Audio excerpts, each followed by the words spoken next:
Nah, kampung ini kondisinya sepi. Kayak bener-bener orangnya sudah tidur semua. Lah, Rofi ini bertanya-tanya, ini kok kampung ini sepi banget? Ini acara apa? Penonton-penonton ini, mereka semua itu raut wajahnya datar. Nggak ada yang senyum, nggak ada yang ketawa. Pokoknya datar dan pandangannya selalu ke arah depan.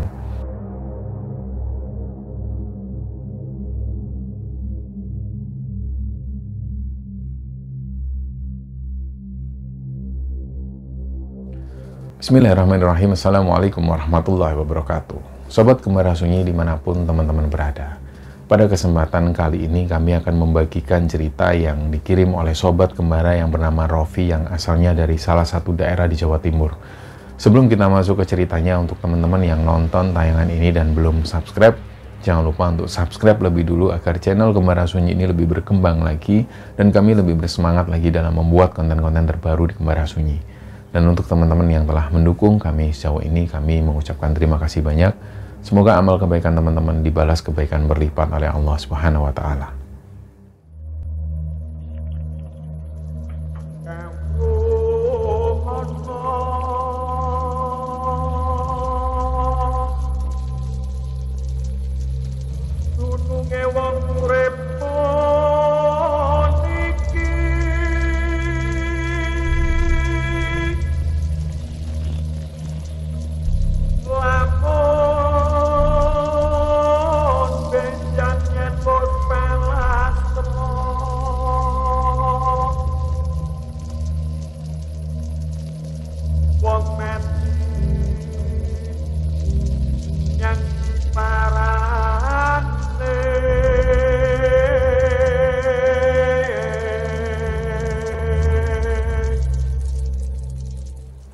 Ya teman-teman, ini sebelum kita masuk ke cerita, jadi masih ada dari teman-teman ini yang masih mengirim email, terus tanya di DM maupun di WA. Kebanyakan dari mereka ini tanya tentang link pembelian merchandise. Nah, sekalian ini kami infokan bahwa link pembelian di Shopee itu sudah kami cantumkan di deskripsi, silahkan dicek di sana. Dan mungkin kalau ada teman-teman yang ingin tanya-tanya lebih lanjut, juga ada nomor WA di situ, bisa tanya-tanya langsung ke admin. Nah, intinya sampai hari ini kami masih membuka atau masih ready stock bagi yang ingin memiliki merchandise Gembara Sunyi. Jadi cerita di episode kali ini teman-teman, cerita ini dibagikan oleh Sobat Gembara yang namanya Mas Rofi. Seperti yang teman-teman lihat di thumbnail, bahwa Mas Rofi ini pernah mengalami sebuah kejadian mistis, di mana waktu itu Mas Rofi ini memasuki sebuah kampung gaib.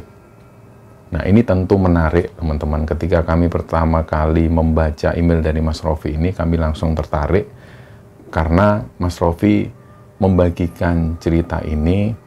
Dia bercerita bahwa dia memasuki sebuah kampung gaib, di mana di sana dia mengalami banyak sekali keanehan. Jadi cerita ini bermula, kita cerita dulu di awal-awal, di tahun 2007, Rofi ini posisinya sudah bekerja dan posisinya sudah lumayan enak. Di tahun 2007 itu dia sudah mempunyai mobil sendiri, mobil sedan.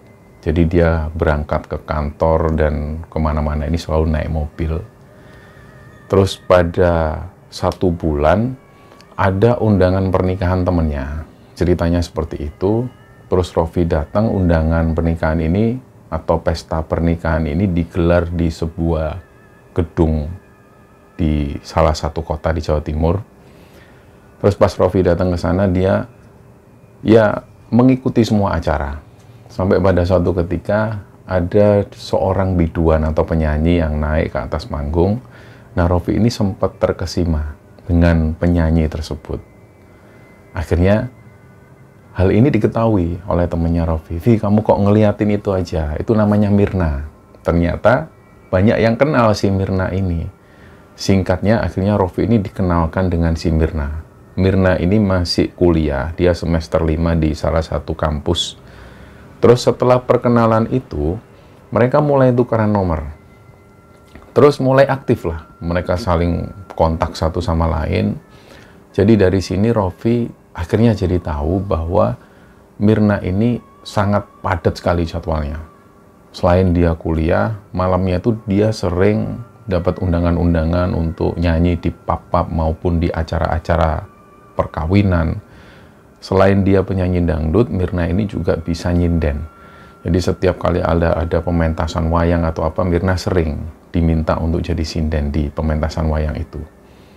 Nah, suatu kali Raffi ini kepikiran, karena pada saat si Raffi ini menjalin hubungan dengan Mirna, dia akhirnya jadi tahu bahwa pada saat-saat tertentu Mirna ini sering pulang malam, bahkan pulang dini hari, dan dia diantar oleh salah satu temennya. Ini yang membuat Raffi agak nggak terima. Terus dia bilang ke Mirna, mulai saat ini kalau kamu ada job sampai malam hari, bahkan sampai dini hari, aku yang antar. Ini atas kemauan Raffi sendiri.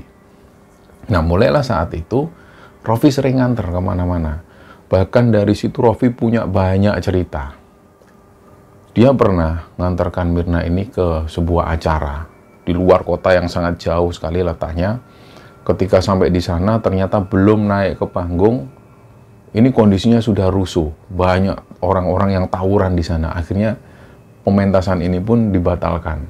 Ada lagi banyak kejadian ketika waktu itu Mirna ini sudah dibayar DP-nya tapi tidak dilunasi. Jadi banyaklah cerita-cerita yang dialami oleh Raffi ketika dia dekat dengan Mirna itu. Suatu ketika pas mereka ini berhubungan sekitar 3 bulanan, dia dipanggil oleh orang tuanya Mirna, si Raffi ini. Dia didudukkan, sebenarnya Raffi sudah tahu arah pembicaraannya ini mau kemana, si orang tuanya Mirna. Ternyata benar, sudah bisa ditebak bahwa orang tuanya Mirna ini minta kepada Raffi supaya segera menikahi Mirna. Yang jelas karena orang tua Mirna ini khawatir. Akhir-akhir itu memang Raffi dan Mirna ini sangat dekat sekali, bahkan hampir 2 hari sekali mereka sering ketemu. Bahkan mereka beberapa kali juga sering pulang dini hari. Yang pertama, orang tua Mirna itu khawatir akan hubungan mereka, takut terjadi apa-apa. Yang kedua, jujur orang tua Mirna ini kan tinggalnya di sebuah desa. Jadi banyaklah kata-kata dari orang-orang desa atau omongan-omongan yang membuat mereka ini akhirnya panas sendiri. Nah, di situ orang tua Mirna meminta kepada Raffi supaya segera menikahi Mirna. Nah, singkatnya, karena Raffi ini sudah bekerja dan sudah punya penghasilan sendiri, dia pun disetujui oleh orang tuanya dan pernikahan ini pun terjadi. Setelah menikah, Raffi tinggal di rumah orang tua Mirna. Dan aktivitas Mirna masih seperti itu. Dia masih kuliah dan malam juga masih sering nyanyi. Nah, setelah pernikahan itu, 2 tahun kemudian Mirna ini lulus kuliah. Terus kemudian ada permasalahan-permasalahan lagi. Jadi ada omongan-omongan ketika mereka ketemu di Hari Raya Idul Fitri. Dari saudara-saudara Mirna maupun saudara-saudara Raffi itu selalu membicarakan mereka. Ya, mereka selalu nanya, ini gimana ini pasangan pengantin ini sudah 2 tahun kok belum dikaruniai momongan. Banyaklah omongan-omongan seperti itu yang membuat akhirnya Raffi dan Mirna itu merasa nggak nyaman. Nah, ternyata hal ini membuat hubungan mereka itu jadi sering panas-panasan. Awalnya mereka itu membicarakan itu gimana kok Pak Demu ngomong kayak gini. Terus Mirna menyangkal, ya tantemu juga ngomong kayak gini. Nah, inilah yang membuat mereka sering bertengkar. Pertengkaran-pertengkaran kecil itu akhirnya jadi besar. Raffi sendiri juga mengakui bahwa ini baru 2 tahun menikah kok sudah masalah kayak gini. Dan masalah ini tidak terjadi dalam intern mereka sebenarnya, tapi karena omongan-omongan orang. Nah, di samping itu juga, selama beberapa bulan terakhir itu Mirna ini sudah jarang sekali dapat job. Awalnya orkes Melayu yang biasa rutin diikuti oleh Mirna itu, tiba-tiba mereka ini vakum. Nggak tahu, mungkin ada masalah intern dari mereka, yang akhirnya membuat job mereka ini tiba-tiba langsung nggak ada sama sekali. Nah, selain itu juga Mirna yang biasanya ikut di sebuah pementasan wayang atau grup wayang itu juga jarang sekali ngasih job. Nah, dari situ Rofi ini juga berpikir, ini apa mungkin Mirna ini disuruh tinggal di rumah? Karena memang benar-benar drastis, nggak ada job sama sekali beberapa bulan terakhir itu. Sampai kemudian Rofi ini juga stres. Nah, saking stresnya si Rofi ini, dia sampai cari job sendiri untuk Mirna. Dia tembusi lah orkes-orkes Melayu, dia tembusi pementasan wayang supaya Mirna ini dapat job lagi. Ternyata ya memang Rofi nggak bisa dapetin job itu. Karena Rofi sendiri latar belakangnya adalah seorang pekerja kantoran. Nah, nggak sampai di sana, 3 bulan kemudian, perusahaan di mana Rofi ini bekerja tiba-tiba memutuskan untuk mengeluarkan beberapa karyawan. Ada sekitar 20 karyawan waktu itu. Rofi sendiri juga kaget, ini tiba-tiba kenapa kok jadi kayak gini? Padahal perusahaan ini sehat, nggak ada masalah apapun, tapi tiba-tiba ada 20 orang karyawan yang dikeluarkan. Nah, kabarnya nggak lama lagi Rofi itu sudah masuk daftar. Jadi nggak lama lagi Rofi ini akan dikeluarkan. Dia coba bertahan. Dia bicarakan ini ke Mirna. Dia berpikir ini rumah tangga kondisi sudah kayak gini. Mirna nggak ada pemasukan, apalagi ada kabar Rofi nggak lama lagi ini akan dikeluarkan. Dia bicarakan hal ini, tapi yang ada malah mereka jadi bertengkar. Nah, ternyata ketakutan Rofi ini benar.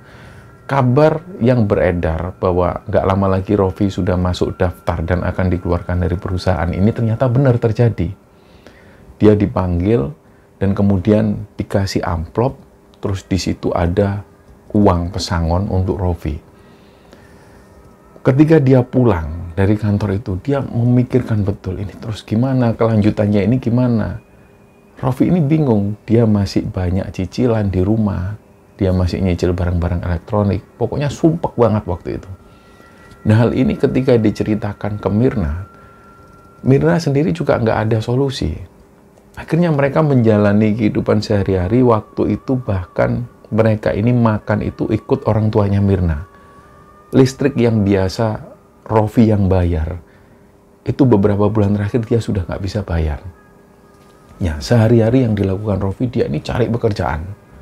Cari, dia main ke teman-temannya, siapa tahu ada kerjaan. Nah, ada salah satu sahabat Rofi ini, namanya itu Andi. Ini sahabat lama Rofi lah. Hampir setiap hari Rofi selalu nongkrong di rumah Andi. Andi ini orangnya sangat gaul sekali. Dia informasi-informasi terbaru dia tahu. Jadi inilah yang membuat Rofi itu sangat dekat sekali dengan Andi. Nah, pada suatu hari di sekitaran tahun 2013, si Rofi ini main ke rumah Andi. Terus di sana ya mereka ngobrol seperti biasa sampai malam, biasanya sampai subuh. Tapi malam itu nggak tahu kenapa Rofi ini kok tiba-tiba pengen pulang. Padahal waktu itu masih jam 1:30. Si Andi ini tanya, kamu kok tumben Rof, jam segini mau pulang?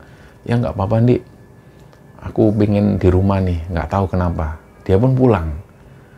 Rofi ini naik mobilnya terus pulang menuju ke rumah orang tuanya Mirna. Nah, ada pemandangan yang aneh begitu si Rofi ini masuk ke desa tersebut. Dari kejauhan itu si Rofi melihat kok ada sekelebatan 3 orang berdiri di depan rumah Mirna. Terus akhirnya Rofi ini coba mengabaikan, dia parkir mobilnya itu. Ternyata setelah dia parkir mobil nggak jauh dari rumah Mirna ini, Rofi ngeliat lagi 3 orang tadi ini nggak ada. Terus dia berpikir, mungkin berarti tadi cuma penglihatanku aja, mungkin salah lihat lah. Dia pun turun dari mobil. Memang Rofi ini parkir mobilnya itu agak jauh, di dekat tanah kosong. Jadi dia harus jalan sekitar 20 meteran menuju ke rumah Mirna. Begitu sampai di sana, dia buka pagar, terus dia buka pintu rumah. Persis di depan TV itu, bapaknya Mirna ini tidur di situ. Memang kadang-kadang bapaknya Mirna ini tidurnya di depan TV sambil nonton TV sampai beliau ini ketiduran. Nah, malam itu bapaknya Mirna ini tidur di depan TV. Terus pas mengetahui Rofi ini masuk rumah, bapaknya kebangun. Langsung bapaknya ini ngomong, Vi, itu loh Vi, kresek hitam itu tadi ada orang kesini. Loh apa ini Pak? Itu tadi ada orang katanya Mirna ada undangan nyanyi. Nggak tahulah, itu kamu lihat sendiri, katanya alamatnya ada di situ, nanti kamu dijemput kok. Oh iya Pak. Terus bapaknya ini pindah ke kamarnya. Rofi ini menyempatkan buka tas kresek hitam itu. Ketika tas kresek hitam ini dibuka, isinya itu uang semua. Langsung dihitung sama Rofi. Dia belum cerita ke Mirna. Dihitung jumlahnya itu sekitar 5 jutaan. Nah, padahal pada saat-saat itu, tarif untuk Mirna ketika dia nyanyi di satu tempat itu hanya sekitar 750 sampai 1,5 juta. Ini tentu tarif yang sangat fantastis sekali. Padahal si Mirna ini tarifnya hanya sekitar seperti itu, 750 sampai 1,5. Ini kok dibayar 5 juta, apalagi langsung dibayar semua. Biasanya kalau orang dia mau ngundang si Mirna ini, paling-paling dia cuma bayar DP-nya, terus pada saat di panggung baru dilunasi. Tapi ini kok sudah dilunasi semua. Nah, di situ Rofi ini ngelihat ada semacam kardus warna coklat. Dan itu ada semacam peta. Nah, petanya ini aneh banget. Petanya itu nggak ditulis dengan pena atau ballpoint atau pensil, enggak. Tapi terlihat jelas kalau ini digambar dengan arang. Warnanya hitam terus belepotan. Nah, terus Rofi ini tanya lagi ke bapaknya, bapak mertuanya. Pak, ini tadi siapa yang ngirim ini, tadi siapa? Terus bapaknya bilang, nggak tahu, itu katanya ada di situ petanya. Iya, tapi ini nggak jelas Pak, yang ngundang siapa. Pak Bandi namanya. Udah, kamu nanti ke sana aja. Katanya ada yang jemput, kamu bilang aja. Yang ngundang itu keluarganya Pak Bandi. Oh iya ya Pak. Nah, keesokan harinya, barulah si Rofi ini cerita ke Mirna. Dek, kamu sudah tahu nggak? Kamu ada undangan hari Senin. Undangan dari mana? Lah, barulah cerita Rofi ini. Itu bapak yang nemuin. Maksudnya yang menemui orang ini itu bapak. Terus Mirna dan Rofi tanya lagi, karena Rofi belum tahu informasi secara jelas gimana kronologinya bapak ini menemui tamu tersebut. Terus bapaknya Mirna ini cerita. Jadi malam itu bapaknya ini nonton TV sampai ketiduran di depan TV itu. Terus nggak tahu jam berapa, kira-kira jam 12:30, ada orang yang ngetuk-ngetuk pagar. Terus bapaknya Mirna ini keluar, ternyata di situ ada 3 orang.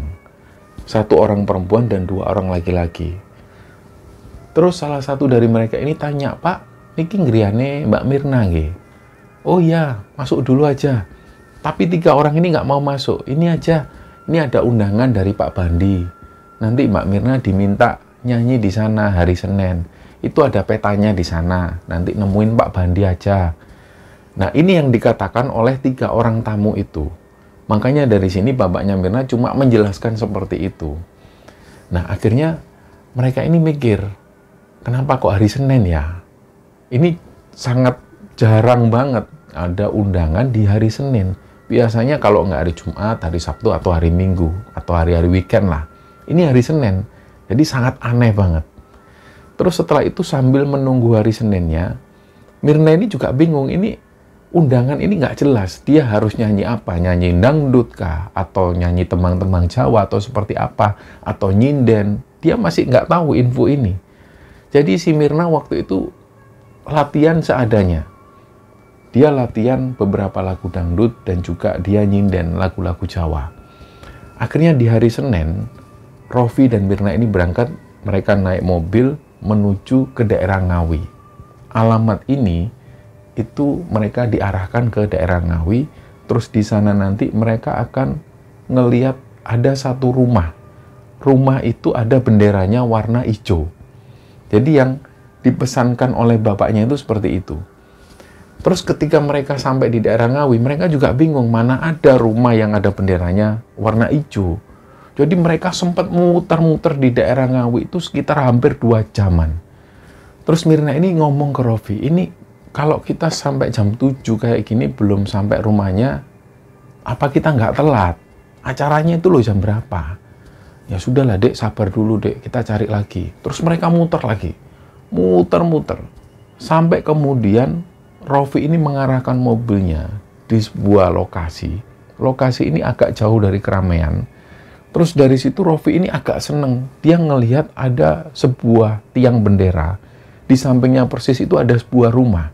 Nah, tiang bendera ini bener ada bendera warna hijaunya. Benderanya itu berbentuk seperti segitiga. Lah langsunglah Rofi itu meminggirkan mobilnya di sana.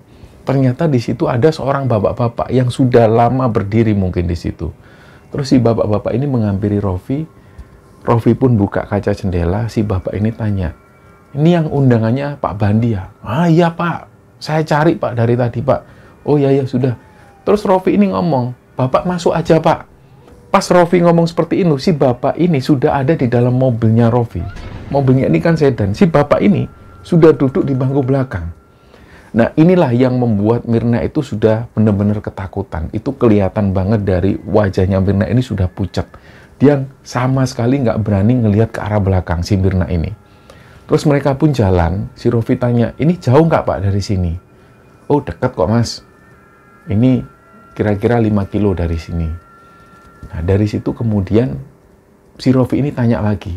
Dia tahu apa yang akan ditanyakan oleh Mirna, diwakili oleh Rofi. Rofi tahu bahwa Mirna ini takut. Dia mau tanya takut. Terus Rofi tanya, "Pak, ini acara apa ya Pak? Acara mantenan atau acara hitan atau apa?" Nah, si bapak ini ngomong, "Ah, acara pesta biasa Mas. Pesta biasa, Pak Bandi ini sering bikin kayak gini." "Oh ya Pak." "Terus itu loh Pak, lagunya ini apa? Kan istri saya ini nggak tahu lagu dangdut kah, lagu Jawa." "Ya lagu dangdut bisa, lagu Jawa bisa, terserah lah. Nanti terserah mbaknya aja." Akhirnya mereka pun sampai di sebuah lokasi. Di situ si bapak ini bilang, "Mas, parkir di situ aja ya, di pinggir jembatan. Kita harus jalan lagi masuk ke dalam." "Oh ya Pak." Terus jalanlah mereka. Si Mirna ini biasa, dia bawa tas yang biasa dia bawa ketika dia mentas. Terus Rofi itu bawa tasnya Mirna juga, ada tas yang isinya baju-baju mungkin diperlukan. Jadi mereka bawa 2 tas. Terus mereka jalan, nggak jauh, mereka jalan sekitar 200 meter, mereka sudah sampai di sebuah perkampungan. Nah, kampung ini kondisinya sepi. Kayak bener-bener orangnya sudah tidur semua. Lah, Rofi ini bertanya-tanya, "Ini kok kampung ini sepi banget? Ini acara apa?" Terus mereka masuk lagi ke dalam. Nah, ternyata di situ ada sebuah lapangan. Memang benar, ada sebuah pementasan di sana. Ternyata ini ada sebuah pementasan wayang. Nah, yang membuat Rofi dan Mirna ini merasa ganjil, selama ini mereka ini kan pentas di mana-mana, si Mirna ini. Rofi juga tahu, dia nggak pernah sekalipun mendapati sebuah pementasan tanpa sound system seperti yang mereka datangi hari itu. Jadi Rofi ini heran. Ini pementasan tapi kok nggak ada sound system sama sekali. Terus Mirna nanti ini nyanyi pakai mic-nya apa? Bingung. Nah, di situ Rofi dan Mirna diarahkan ke sebuah rumah. Rumahnya ini nggak jauh dari pementasan wayang tersebut. Jadi masih bisa ngeliat dan masih bisa mendengar samar-samar lah suara dari pementasan wayang ini. Begitu mereka sampai di sana, si empunya rumah ini adalah seorang perempuan, ibu-ibu usianya sekitar 60 tahunan. Si Rofi dan Mirna dipersilahkan duduk. Dan si ibu ini memandang terus ke arah si Mirna. Akhirnya si ibu ini tanya, "Mau minum apa?"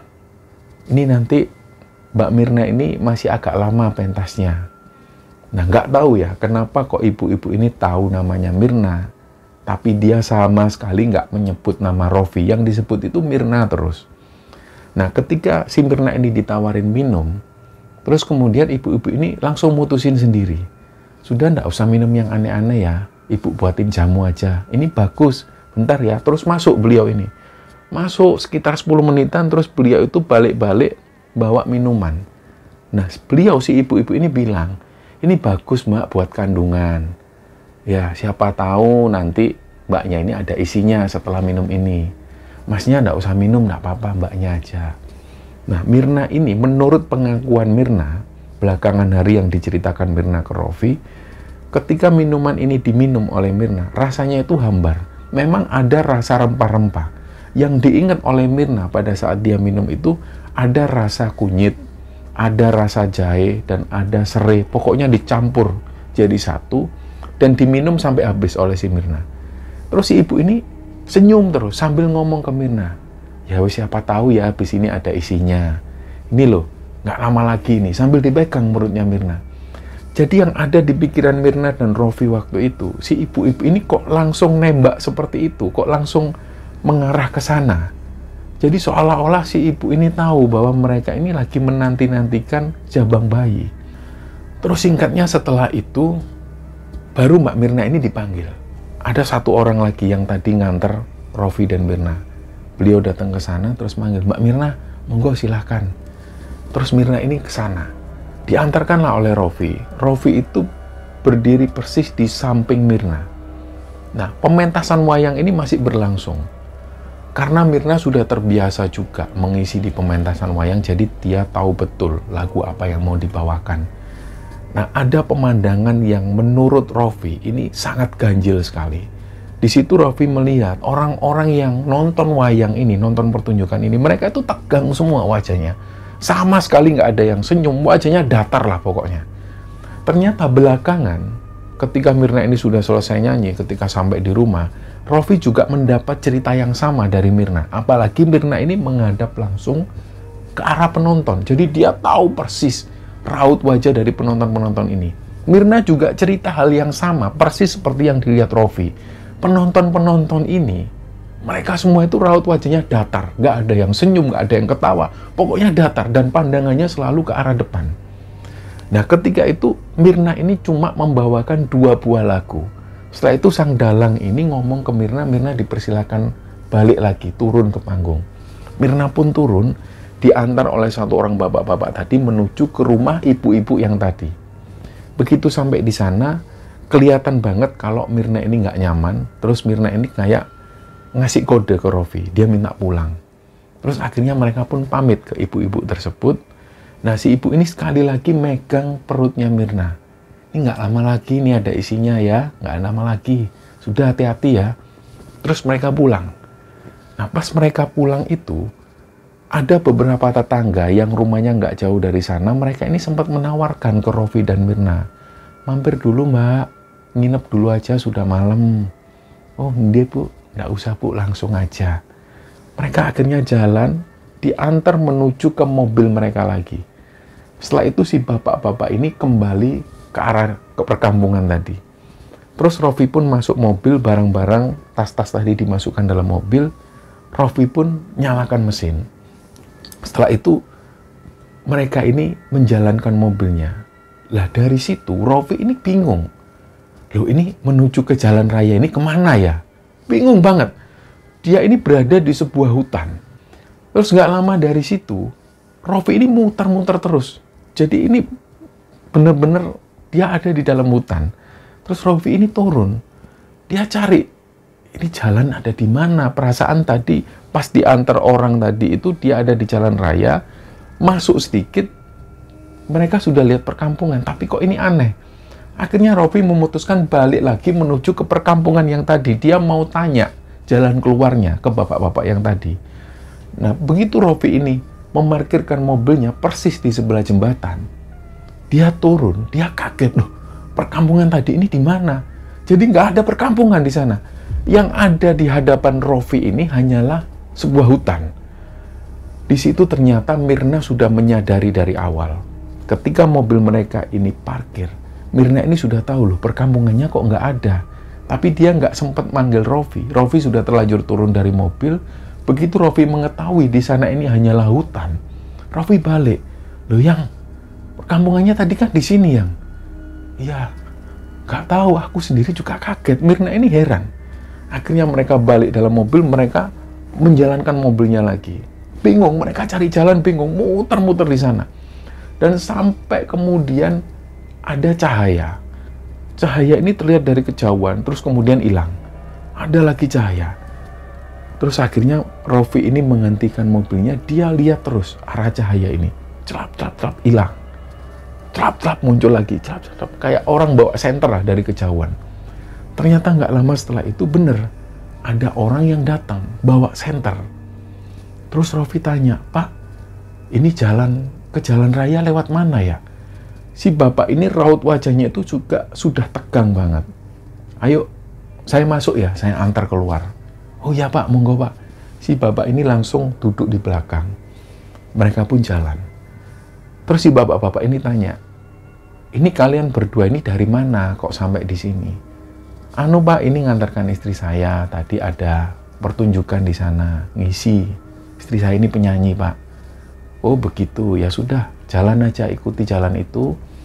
Nanti ada sungai, itu berhenti kalian belok kanan. Pokoknya ikuti jalan saya. Oh iya Pak. Setelah itu mereka mengikuti arahan dari si bapak-bapak ini, terus mereka menemukan jalan keluar.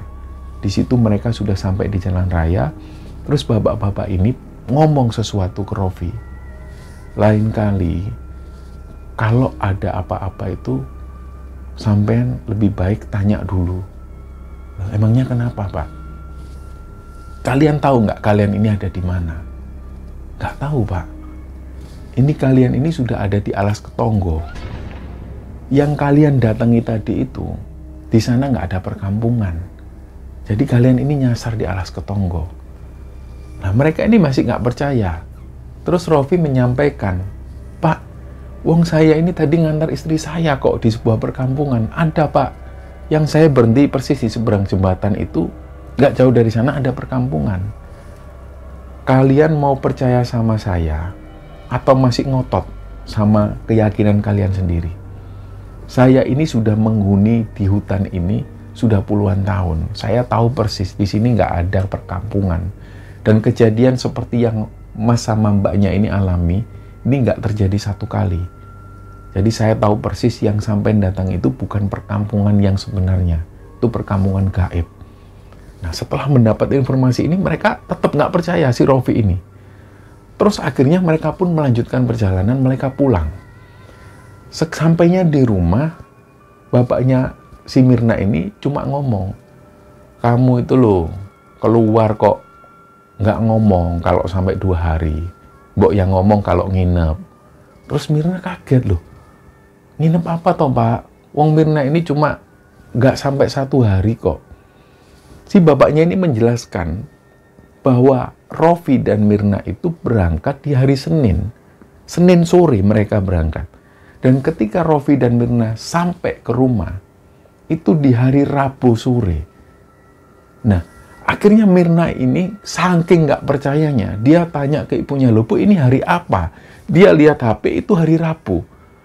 Ini benar-benar nggak masuk akal. Rofi sendiri juga nggak percaya dengan apa yang baru mereka alami itu. Ini kok bisa kayak gini? Rofi itu ingat betul, dia berangkat sama Mirna itu hari Senin, karena undangannya hari Senin. Terus dijelaskan lagi oleh bapaknya. Sebenarnya bapak ini juga heran kok. Ketika pertama kali 3 orang tamu ini datang ke rumah, itu tampilannya aneh. Barulah di sini bapaknya Mirna ini cerita. 3 orang yang datang ke rumah Mirna, yang ngantar undangan dan uang 5 juta itu, mereka tampilannya ini aneh. Menurut bapaknya Mirna, ketika mereka datang itu, mereka tiba-tiba datang dan nggak tahu mereka ini naik apa. Terus yang kedua, yang menurut bapaknya Mirna mereka ini aneh karena tampilan mereka atau busananya itu, busananya seperti busana masa lalu. Dan mereka tanpa memakai alas kaki. Itu yang membuat bapaknya Mirna sudah merasa ganjil. Dan yang ketiga, yang menurut bapaknya Mirna ini benar-benar ganjil, kenapa kok undangannya itu di malam 1 suro? Karena di hari Senin itu adalah malam 1 suro. Nah, bapaknya Mirna sempat berpikir, mana ada orang yang bikin acara atau bikin acara rame-rame di malam 1 suro. Biasanya menurut kepercayaan orang-orang Jawa, mereka nggak akan bikin acara di malam 1 suro atau di bulan suro. Lah ini kok aneh, Mirna itu malah dapat job di malam 1 suro. Nah setelah dijelaskan seperti itu, barulah Rofi ini baru paham, loh iya ya, itu kan persis di malam 1 suro, kok aneh. Dan akhirnya Rofi ini cerita ke bapaknya Mirna, Pak, kami itu katanya nyasar di Alas Ketonggo. Apa benar Pak, di Alas Ketonggo itu nggak ada perkampungan penduduk? Memang benar, bapaknya Mirna juga menjelaskan, di sana nggak ada perkampungan. Kok kamu tahu kalau kamu ada di Alas Ketonggo? Nah, si Rofi menjelaskan, malam itu dia didatengin oleh sosok bapak-bapak. Dan si bapak-bapak ini mengaku beliau sudah tinggal di sana puluhan tahun, di Alas Ketonggo ini. Beliau juga menyampaikan nggak ada perkampungan seperti yang kalian datangi barusan. Nah, setelah mendapatkan kejadian semacam ini merupakan kejadian yang baru pertama kali mereka alami. Sebelum-sebelumnya mereka nggak pernah mengalami kejadian ganjil semacam ini. Apalagi sampai diundang oleh sosok makhluk gaib. Nah, beberapa waktu kemudian, Rofi masih menjalani rumah tangganya dengan Mirna. Dan sampai tiba-tiba, job Mirna ini sudah benar-benar nggak ada lagi. Jadi terakhir kali dia dapat job ya di Alas Ketonggo itu. Setelahnya, Mirna nggak pernah dapat job lagi. Sampai kemudian Rofi ini mulai dapat pekerjaan, meskipun kerjaannya ini nggak seperti sebelumnya. Dia harus memulai dari nol lagi. Dan dari situ, selain dia dapat pekerjaan, Rofi juga ditawari oleh salah satu temannya yang dia kerja di luar negeri. Temannya ini ngirim uang ke Rofi, dia disuruh buka usaha baru. Dia disuruh bikin peternakan burung puyuh dan juga kolam lele. Jadi Rofi karena dia nggak punya lahan, dia pun akhirnya kembali pulang ke rumahnya. Rumah Rofi ini ada di pelosok desa. Dia masih punya beberapa lahan di sana. Akhirnya dia pun buka peternakan burung puyuh tersebut. Semenjak dia punya peternakan burung puyuh ini, Rofi lebih sering tinggal di rumah orang tuanya itu. 2 hari sekali dia pulang kembali ke rumah Mirna. Nah, disinilah Rofi itu mendapati bahwa Mirna ini selingkuh dengan seorang laki-laki. Dan laki-laki ini sudah beristri. Awalnya ketika Rofi mengetahui hal ini, dia coba berpikir positif. Dia coba mengabaikan hal ini. Dia tetap bersikap baik kepada istrinya itu. Sampai kemudian Rofi menyaksikan sendiri bahwa Mirna ini memang benar-benar selingkuh dengan laki-laki tersebut. Dari situ bahkan Rofi ini, mohon maaf, hampir 3 bulan sudah tidak mendapat atau tidak dilayani oleh Mirna tentang hubungan fisiknya. Akhirnya dari situ Rofi pun minta pertimbangan ke orang tuanya, dan orang tuanya juga ngasih nasihat kalau memang tidak bisa diselamatkan ya sudah, lepaskan saja. Setelah itu Rofi pun memutuskan untuk menceraikan Mirna. Dan sampai pada akhirnya cerita ini pun dibagikan oleh Rofi kepada Kembar Sunyi, dan kabarnya Mirna ini memang berselingkuh waktu itu. Dan dia sudah menikah dengan seorang laki-laki yang sudah beristri. Dan Mirna dijadikan istri keduanya. Nah, sampai cerita ini diturunkan, Rofi sudah nggak tahu lagi kabar Mirna seperti apa. Dan perlu diketahui bersama bahwa nama-nama yang ada dalam cerita ini adalah nama samaran, teman-teman. Dan semoga kisah ini bisa menghibur teman-teman sekalian. Dan lebih-lebih kisah ini bisa kita ambil hikmah dan bisa kita ambil pelajaran di dalamnya. Mohon maaf kalau ada salah-salah kata. Wassalamualaikum warahmatullahi wabarakatuh.